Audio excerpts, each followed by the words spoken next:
Everyone, welcome to my channel. So আজকে হচ্ছে আমাদের ডে 3।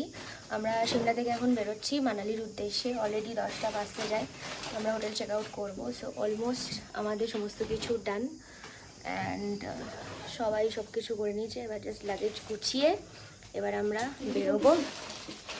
না, এটা প্রিয়াঙ্কার। তো এখান থেকে আমি ব্লগটা স্টার্ট করছি, কারণ আজকে প্রায় 7 থেকে 8 ঘন্টা জার্নি এখান থেকে মানালি পৌঁছাতে। তার মাঝখানে অনেকগুলো স্পট আছে, তো চেষ্টা করি সমস্ত কিছু শেয়ার করার। তো টিল এন্ড পর্যন্ত ব্লগটা দেখবে। আর চলো লেটস। আমাদের কলকাতার মতো এখানে এখন সব ফটো দেখতে ব্যস্ত যে কে কোথায় কি ঝাঁপ দিয়েছে।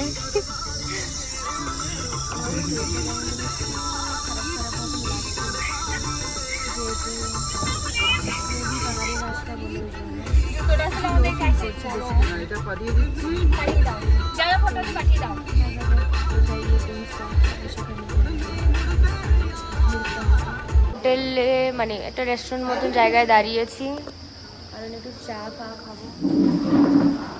মাথাটা প্রচন্ড ব্যথা করছে তো, ভালো লাগছে।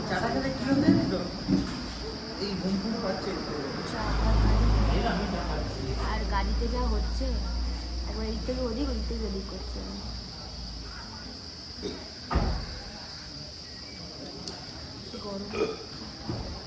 এখন রেস্টুরেন্টে এসেছি খাবো বলে, ভীষণ খিদে পেয়েছে। অলমোস্ট 3টে বাজে।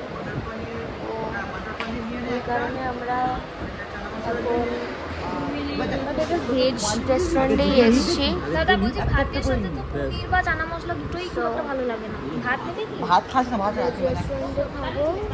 তো মোটামুটি ভেজই খেয়ে নেবো, রুটি বাগেরা ভাত যেটা পাবো সেটাই খাবো, কারণ অনেকটা এখনও মানালি এখনও 140 কিলোমিটার। এখন এখানে না খেলে আর এরপরে আর খাওয়া সেরকম কিছু নেই। আরও ঘোরারও জায়গা আছে। খেয়ে নিই প্রচন্ড খেয়ে। আমাদের এখন খাওয়া দাওয়া লাঞ্চ কমপ্লিট হয়ে গেছে। আমরা এখন এখানে ফল বসে শশা খাচ্ছি একটু। আমরা এখন মাঝ রাস্তায় আছি, কোনো 140 কিলোমিটার বাকি আছে। আর এখানে ভিউটা দেখো। আমরা তো এখানে টুকটুক টুকটুক করে ফটোও তুলে নিয়েছি কিছু কিছু করে। আজকে সেরকম কোনো স্পট পাবো না ফটো তোলার, তাই যেখানে হচ্ছে সেখানেই ফটো তুলে নিচ্ছি। এখানে খাওয়া দাওয়া বেশ রিজনেবল। এই জায়গাতে মোটামুটি ভালোই খাবার ছিল, ভেজিটেরিয়ান খাবার ছিল। চলো এবার গাড়ি করে বাকি পথের রওনা দিই আমরা। এখন আমরা একটা জায়গায় দাঁড়িয়েছি।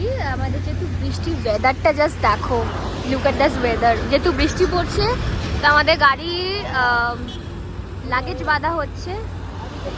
সো এইখানে জাস্ট ওয়েদারের ভিউটা এত সুন্দর আর ফটোস এত ভালো উঠছে, মানে দারুণ ব্যাপার। এই দেখো ভিউটা জাস্ট।